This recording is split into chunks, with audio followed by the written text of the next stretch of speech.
In our last video, I promised you a practical step-by-step whiteboard session to get past step 0 or to try and move through it. And we are absolutely going to do that today, but it might not be in the way you are expecting, because I gave it some thought and I realized that there's no point me doing what everyone else is doing and just showing you something that you've already seen or had psychoanalyzed. It doesn't work. You'll be there forever. There's no point even doing a bullet point or a box or something like that. It doesn't work for us, not our type. Highly creative people, forget it. What does work for us is stories. They embed themselves into our psyche, and I remember these stories forever. That's why I can tell you this one today. And please note, I have embellished it with my own life experience, and you can do that. The key thing about these old stories in our culture is how you operate with them, how you use them as metaphor, not specifics. We're all kept in this thinking that, for example, ancient Greek mythology is something to be studied by stuffy old professors in the basement of universities. What nonsense. Honestly, once you start tapping into it and the metaphor behind all these great ancient mythologies, it's just another planet. It's the planet I live on. It's the planet that guides me. It's ancient wisdom. So come along with me for a ride. We'll do a little bit of housekeeping and recapping initially in this video. There is a free downloadable worksheet for step 0 and some of the things we've discussed over the last couple of videos. You'll see more details at the end of the video. And after that, we'll move on to the story of Apollo and his brother Dionysus.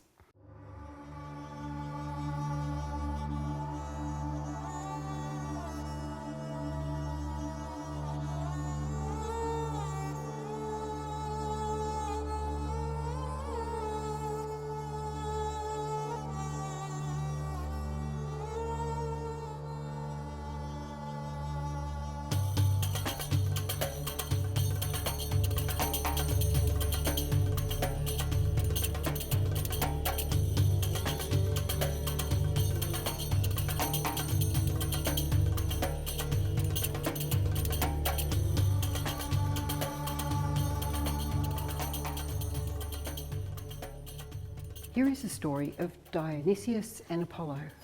This is for artists who are struggling to choose how to put work into the world when they're scared of exposing themselves. Let's go a bit deeper on the problem you have of how to get your first exhibition.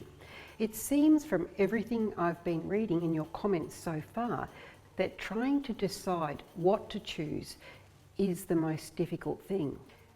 And it seems there is often no shortage of creative output in your studio for many of you, not all of you, but we have this problem of knowing our work looks scattered as if 10 different artists have been painting in the studio. We also know we're scared to drill down and decide on what style of work to just go with. We're scared that if we pick one bunch of things or a batch, we're going to be leaving so many other good things behind. Is that the problem?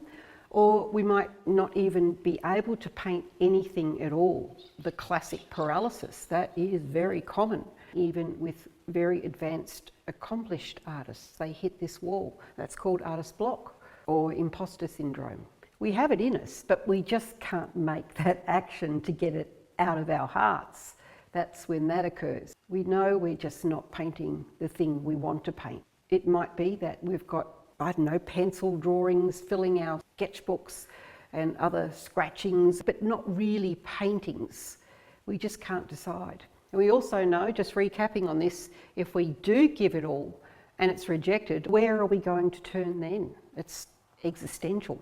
All these problems we wish we could solve by a magic wand, or I used to fantasize that some special gallery wizard would walk into the studio and instantly see the solution, plucking like handfuls of works out of our reject bins, calling them genius and taking them to launch a show, or just taking the decision away from us. A lot of this problem is just not being able to decide, and it's part of our nature, very creative people's nature. to be like that. It's just a natural thing. If this was easy to fix, we wouldn't be talking about it here. It's the hardest thing of all. In the last video I put up on step 0, I mentioned that even seasoned artists have exactly the same problem. They've been putting work out there for decades, but now they know that work isn't really giving them a thrill, despite the financial success. Who would think that would be a problem? I know many artists, including myself, who've got to this point where we swear, oh, never again will I paint to the demands. I'm never doing a commission again, because you're just working out of this different space. It's so structured and premeditated. And then boom, you get a call from a gallery, or a client jumps on and buys a work, pays you $10,000, and we do it again and again. Why wouldn't you? And there you are sitting there pulling your hair out because you haven't even gotten off base and you've lost your way again. And time is ticking. So much of this wake-up call stuff happens when we're in our later stages of life. It gets more and more loud because we're in the older years. And we can see how many years there's left. You can count them. So let's go a bit deeper into some storytelling and images around this problem in the studio, as I promised to do using like a whiteboard. We're going to shift gears and talk about it differently, and not as if it's just a logical problem that we've got to solve. It's not solvable through logic, as I said in the last video. This is a lot more serious than you just choosing something like a frock off a rack. It's about picking through the blood, flesh and bones of your soul, for goodness sake. We need to be careful here, but we have to do it. I want to start by talking about the temenos, or sacred container, which therapists know very well. A lot of you may be therapists or have been in therapy. It's often referred to as the sacred space of trust, inside which, say, a client and a therapist might work. You might call it patient confidentiality, perhaps. In the studio, I call it the corral in which I work, as if a horsebreaker. I'll give you more information on that in another video. It deserves its own video. The point is to give you a sense that we can't do the most intimate work if it is split open during certain steps of the process. We can't have the whole street coming in there and giving their 2 bobs worth. We will need some outside intervention, absolutely. But let's start first with the intimacy and respect this deserves. We must be careful here. Soul work is often dirty, messy, and it can get very ugly at times. It's not pretty. Violins don't play very much. They sort of play when the muse rocks up. This is an alchemical process, as I keep harping on about. It's actually quite a bit industrial. There's a lot of waste and mess. We start with raw materials that have no worth or value, remember? We start with what no one values, and we're attempting to create gold through this secret process of concentration and focus. This is not a group activity. But remember, there is this very important paradox, and this is why it gets confusing. We have to learn to hold these tensions. Everything isn't black and white in this department. So the paradox is that we will be needing outside intervention at a certain point in this process. Don't forget the baker's analogy that I referred to in my earlier videos, where I pointed out that we are not the bread or loaves, we are the bakers who make the bread or loaves. The analogy I used is that your style, your brand or whatever, in your art is simply a loaf of bread that you create. It's not your voice. You are in charge of the process. The bread is not in charge of you. Your style should not be running your life. Some of your recipes will be more popular than others when you put them out in the world. Often your favourites might not be so popular, but there are some special clients and buyers who love those special pieces that you love. We have to learn as exhibiting and selling artists to understand this balance and to keep our expectations in line with the reality of what I just said. The bulk of your buyers will not be lined up with what you like necessarily right in the core of your heart. It's not a judgment if the bulk of your work that the public likes is not your deepest treasure. The bulk of the world is a rather shallow bunch. I don't think that will surprise many of you. I always had my especially complex clients who would come along and buy my more difficult paintings. Sometimes it would take 5 years. The other ones would sell, on the exhibition opening, but it took longer, and I might discount them because they were special clients. They just take longer to sell. It didn't mean they were no good. I guess because I've been in the industry a long time, I carried out that experiment and I got to see the end result. And I'm assuring you that you don't have to worry if you put a show on and something is rejected. It's not the end of the world, it's just that you didn't find the right buyer. They would just take longer to sell, but it was always worth it when they did. We can do this. You can do this. This is just reality, the full reality, emotions and all. Okay, so let's get back to the studio. As I've always said in my videos here on this channel, we are alchemical bakers, but someone has to eat this stuff if that's what we're doing here.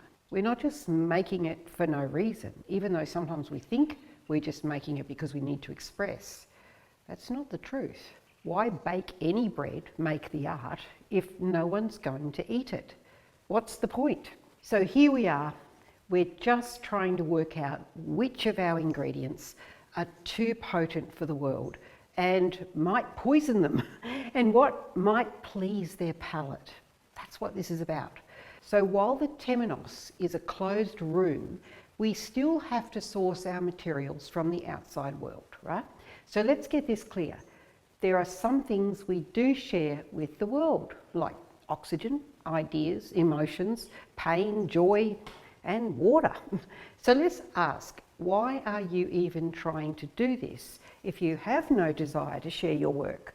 So this is the paradox, and it's all about timing. All cooking involves careful steps, timing, and just the right measures of the ingredients, knowing when to do certain processes. We're not little islands, and yet we have to learn to do certain hard things alone.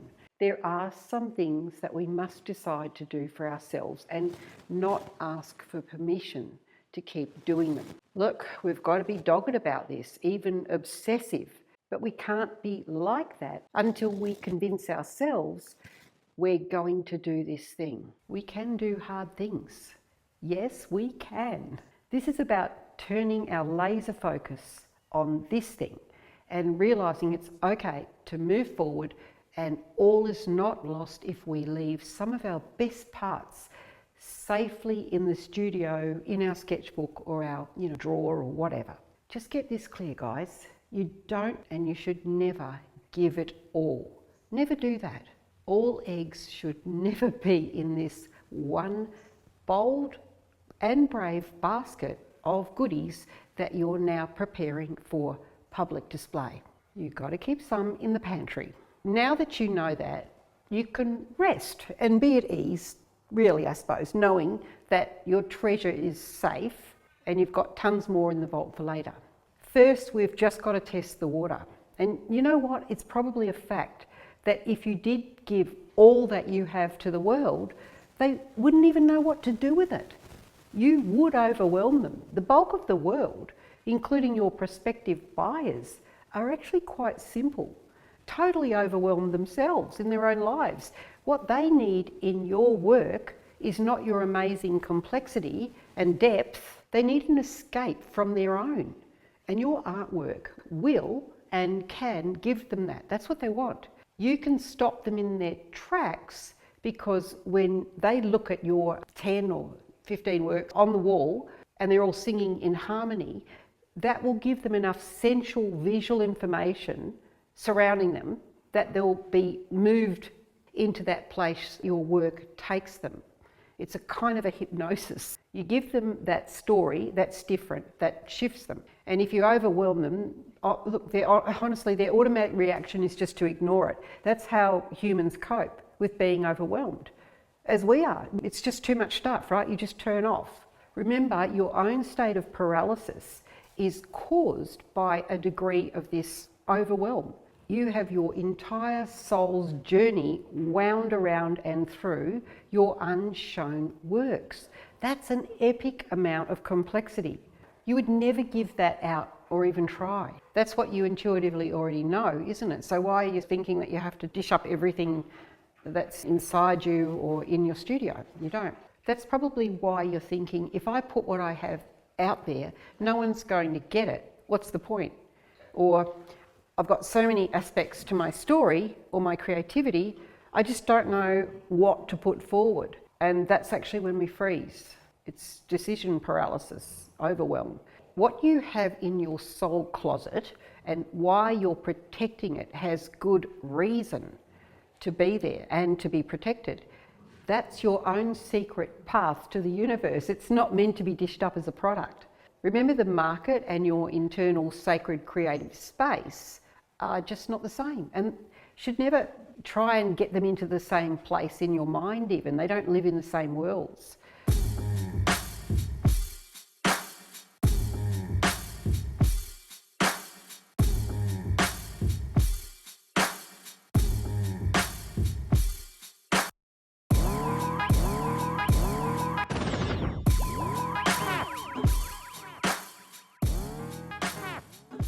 I like to tell this story from the Greek myth of Dionysus, the god of wine, dance and song. He's a crazy boy god who loved to party and hang out with mad women, boozing and all that stuff, total heathen. Full-on creative genius, but always very raw, in its raw form. I guess electricity in a lightning bolt, as opposed to a nice, safe cable coming into your light bulb. That's what I mean by raw.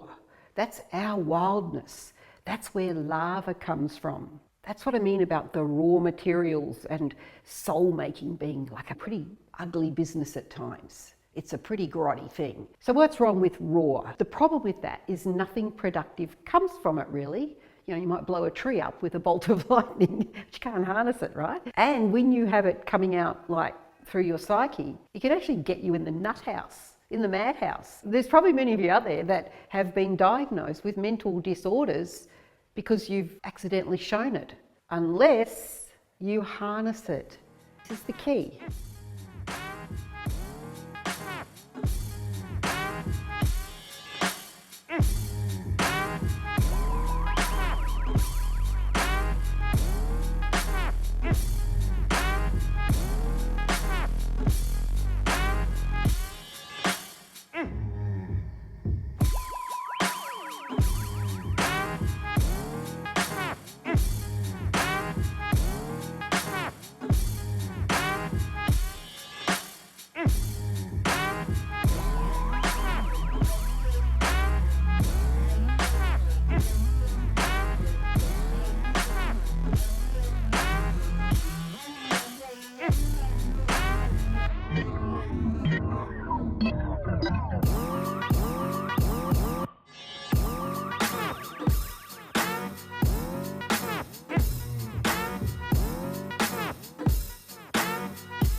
They tried to get me when I was young, but I kept slipping out of their hands. I'm mad, crazy as a nutter.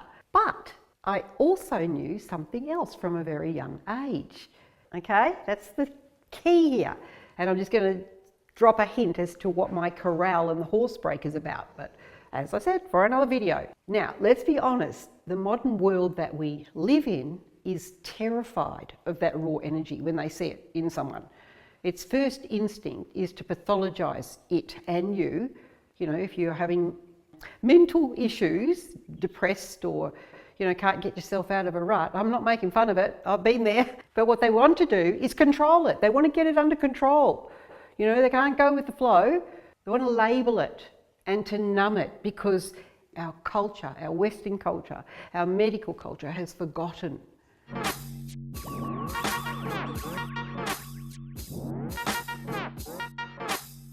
in a healthy, intelligent society where the human condition was better understood back in the old Mycenaean Greek days, so what would that be, about 1500 BC, back where we still had a brain? That's where we could work this out. That's where there was a sensibility around this.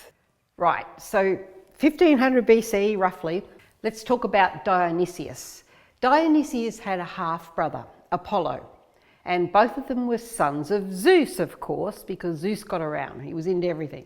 The relatives or relational dynamics in those stories were never random, by the way. There was always, things matched up. For those of you who don't know, Apollo was, of course, kind of the opposite in nature to Dionysus. It's always about this balancing of the opposites in the best stories, always. Now, there are many things about Apollo. Some call him the god of the sun, the upper world, sensible, logical, not crazy, the rule of law, pull things into order, the good guy, the man of the intellect. Take your pick. Let's not get bogged down on that. You get the idea? Let's just use the most important point on how these two opposite-natured chaps work together. So we'll settle on Apollo being the dude in charge of all the things that are organised up here in the upper world. Culture, law, society, all ticking along nicely through cooperation and us all wanting to just get along. The organising agent. Whereas our mad genius, Dionysus, he's the crazy artist who can't really contain himself at times. He doesn't even call himself an artist. He wants nothing to do with that kind of talk. He drinks too much, smokes if he wants to, eats what he likes, slaps paint around in his cave if he feels like it. He's got wenches, naked wenches draped everywhere. You get the picture. He doesn't really give a shit about what you think of his brain farts, let alone calling it art. He really does not give a shit about any of it, any of those labels. Not interested, doesn't have any desire to get ahead in his career. He's just having a good time. So that's when we give some thought to what Apollo does. Remember that these two need each other. Sometimes things get out of whack and these two hate each other's guts and they won't talk to each other for a long time, to both of their detriment. The whole thing is quite abusive. It's a love-hate thing. Mostly they can't work together until they grow up a bit and stop judging each other and do work together because they are so vastly different from each other. They eventually come to see that, viva la difference. One man's trash is another man's treasure. What you don't like, the other guy will take care of for you. So, stop putting him down. That kind of thing just comes to us with maturity. They are brothers. The funny thing is, Dion, as Apollo affectionately calls him, basically farts and genius lands on the canvas, but he really doesn't care or even see it. It's just what he does. But as for our Apollo, he plans everything he does. He has everything in order. How else can he organise the upper world? Everything has a place, and there's a place for everything. He can't stand the pointlessness of Dionysus' heathen life at times. However, it was Apollo that named his brother's explosions on canvas as art instead of madness, which is what everyone else in the neighbourhood said it was. Prior to that, Dion didn't pay much attention to any of them. As I said, they were so abundant, he just did call them farts. To him, they were better out than in. So in a nutshell, the metaphor here, if you didn't pick up on it already, is that the Apollonian aspect of our archetypal world gives a rational container to our Dionysius madness. You know, an art gallery, an art show, is Apollo cleaning up Dion's act and making it look like something in its proper place for the upper world to see. Now back to the whole point of our earthly problem, how to get a show, your first show, or just a new kind of exhibition, if you're the seasoned artist who's become bored and jaded. You keep wondering, why the blazes can't I get past this step 0?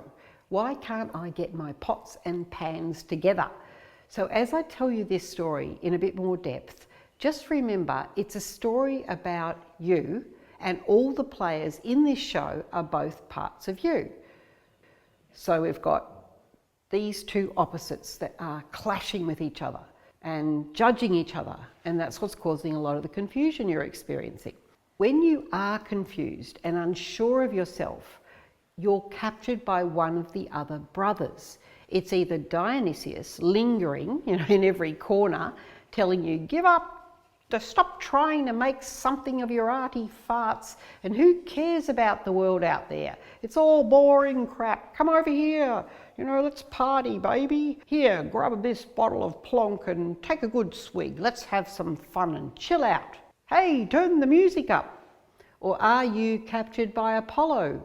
And in that instance, he tells you to stop being so absolutely ridiculous. It's all nonsense. Get in the real world. Sheesh, some of us around here have things to do, like bills to pay. Just get on with it and work hard and do something that you can be sure of. Something kind of 9 to 5 with, weekends off and good holiday pay. Let's play it safe. After all, you'll get a good pension and have lots of superannuation stacked up for when you can really relax, when you retire later. Now, what really happens when the passageway is open between these two, Apollo and Dionysus, and things are working well, is something great. Right, let's get on with this story. So here we have Apollo. He stands once again reluctantly outside Dion's cave, arms folded, frowning, thinking, for fuck's sake, what am I doing here again? I'm busy. I've got kids to feed, bills to pay. And God knows what will happen if anyone sees me hanging around outside this loser's cave. He bangs louder on the door. Dion, open up. Come on. I know you're in there. If you don't let me in there to pick something to show the world, I'm going to have to shut my gallery and go and sell car parts. Let me in. Dionysus is a sulky bugger and usually just ignores the phone, showers only when it rains, is oblivious to the bangs on the door and never pays his bills. He just dances like a maniac when his favourite songs come on. He eats tasty things, drinks anything that dissolves teeth, smashes out wild creations accidentally and has no clocks. Apollo infuriates him, full of hurry, hurry, pressure, pressure, do it, blah, blah, blah. The trouble is, just living in the dark candlelit cave, despite the wonder of taking care of the marvellous fertile realms of drama, madness, ecstasy and all that jazz, living without opening the door to his sunny but oh so sterile brother, Apollo, now and again, causes Dion a fair bit of depression. He suffers quite terribly from SAD, seasonal affective disorder. Apollo is the god of the sun, after all. Dion needs him, annoyingly. Just remember, you are both Apollo and Dionysus. Dionysus, who is sick and tired of waking up sick and tired, finds that his hangovers are starting to annoy him. But whatever, just pass another bottle. What else is there to do? But when Apollo loses his patience and takes a break from Mr. Creative Madness, he's nothing but an alcoholic, good for nothing anyway. He becomes a stiff-assed, logical, boring fart in the world who lines up all his pens on his desk in a row. He scoffs at the waste of time and space until he starts to feel the great, deep hollow inside of himself. The hard job for you, yes, you out there, I'm talking to you, is to bring these two amazing elements together, both of them very valuable. A union of these unique qualities, their archetypal qualities in yourself, is the key. There is so much talking in alchemy about the sacred union of the feminine and the masculine archetypal forces. It's sometimes called the hieros gamos. Nothing to do with modern stuff about gender, by the way. I won't be digging into that, as we have enough here to work with just imagining these two jokers trying to get together. So there you are in your studio or your little spare room, looking at all this stuff, all your works, and still not knowing how to choose. So let's go back to how it goes when Dionysus and Apollo work together, despite their opposite nature. Back to our cave. So Apollo stands outside the cave, huffing and puffing, and he's still banging on the door harder and harder, until it flies open. A beam of sunshine showers into and across the dark cave's interior. Piles of paper, canvas, dried up paint tubes and crumpled newspaper are everywhere. There's this voluptuous naked woman draped over a red velvet couch. Her arm is hanging ungraciously down to the floor, the neck of a half-empty wine bottle nestled in her relaxed grip. A ginger cat scuttles across the room, spitting at Apollo as it goes. The stench of turpentine, sour beer, dirty socks and curry gushes past him, trying to escape through the open door. There's no music, no bird song in here, just the snoring wench on the couch. Apollo waits a second as his eyes adjust to the lack of light. In one corner, he can see the slumped form of his brother Dion. As Apollo steps to one side, the beam of sun coming from behind him slaps Dionysus. His head rises up sharply and his black curls springing up like Medusa's snake hair. "Whoa, hey bro, what are you doing here?" Apollo does not answer and walks over to the window that is never open. He yanks aside the dark drapes. Dion leans over and presses play on his 1970s beatbox, mixed hits, ready for a party. He stomps into the bucket of fermenting grapes his feet are soaking in and does a little happy dance, laughing. He scoops the plastic party cup into the juice and holds it out to his brother. "Here, Apo, want some?" Apollo ignores him. He's now standing at the window, holding up a rather conservative drawing of a woman to the light. He muses in a low, flat tone. "This is nice." Then a loud crash from the dark corner cuts him off as a filthy bucket of water falls to the floor. Dionysus is leaning back in an old tattered leather chair with his feet on the table. "Ha ha! Nah, that's crap, bro. Here, give him this."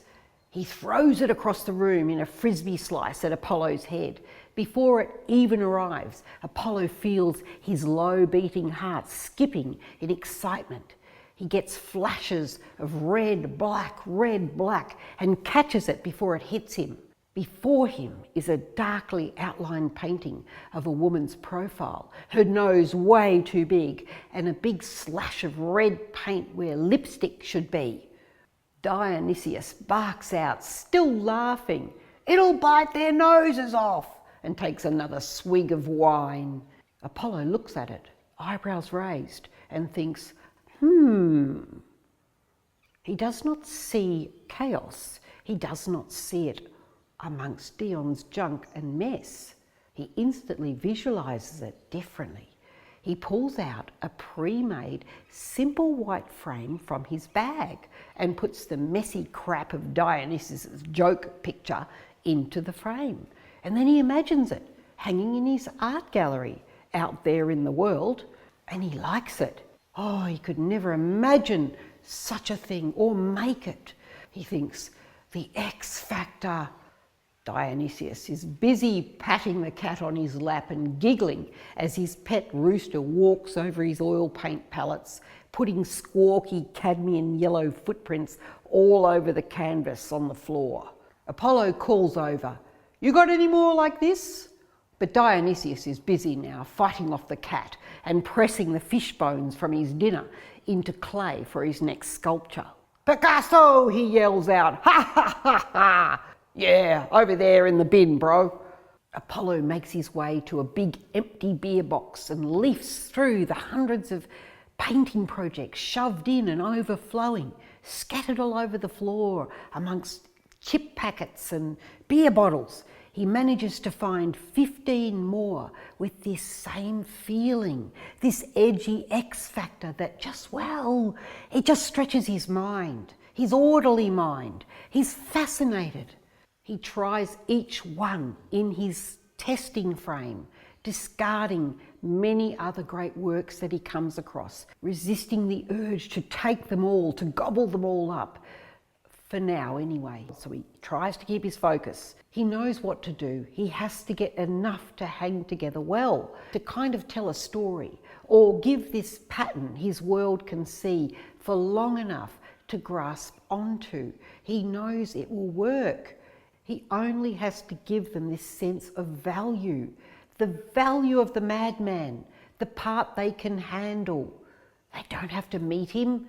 He knows none of these buyers would ever want Dionysus in their beautiful contemporary homes. Oh, no. Oh, but this? Yes, indeed. In a frame, it is par excellence.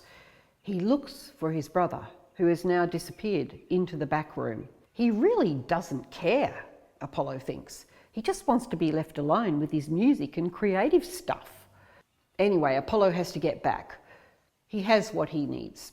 He pushes open the door in the back of the cave where Dionysus disappeared and is blasted backwards by the thumping beat. "As I walk through the valley of the shadow of death, I take a look at my life and realise there's nothing left." Coolio's gangster's paradise, he notes to himself. Yes, I quite like that myself, he thinks. Kind of. Dionysus can't even hear the roaring music. He has a chainsaw in his hand and is carving a statue of an angel out of an olive tree. Apollo sighs, feeling a slight headache coming on, and decides to just go. He leaves out the back door, tripping over a mermaid's tail as it flaps out of the fish pond where Dion keeps his crocodiles. He'll be glad to get back to his nice, clean apartment and can't wait to hang these works in his downtown beautiful minimalistic white art gallery. He knows it will thrill his buyers and these works will sell out in days. Sometimes he wishes he didn't have to go into Dion's world and that mess. After all, he has everything he could want in his own world. Perfect coffee and croissants, a good income, a nice wife, kids, flash car, but he does not have the wild man. He could never make the wild man live here, and the wild man is why Apollo's art gallery is the most successful one in the city. If Apollo did not come to see Dionysus, dodging his hissy ginger cats and cocky roosters and picking through his beer boxes, Dionysus would not bother to do anything but drink more beer and wine. If Apollo did not trip over his brother's drunken Maenads and mermaids and have masterpieces of lava tossed at his head like spears, Dionysus would not ever pick up a tool again. Apollo is the light Dion needs to aim for, and Dion is the wilderness that sets Apollo aside as a man with an impeccable, unique vision for the X factor. This story is an indulgence to show you that there were and still are rich cultural stories in our history that can help you understand your confusion about all this. We live in a world that is far too stupid for my liking mostly. It's shallow, it can be really dumb about how the psyche works, especially that of highly creative people like you. Once again, I've avoided telling you how to do it. Instead, I've given you a crazy, half-made-up story using my version of Greek gods, even though I think I got the metaphors right. So when you go back to your studio today, don't just see a mess, see a cave. Ask yourself, Which part of me is Apollo and which is Dionysus? And how can I get them to finally talk to each other and respect each other? If you're still here, there is a free downloadable worksheet, which I did promise, even though this video took a different turn. Click on the link that says Step 0 free download. If the link's not there for some reason, go to my website www.soulmaking.com.au. It'll be in the menu.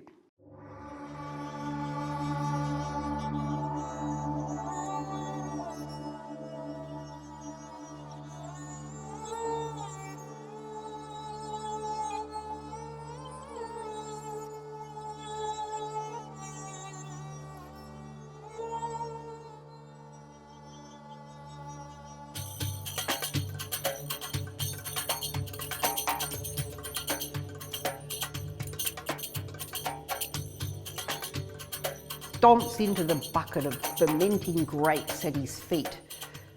He stomps into... Sorry, that is so funny.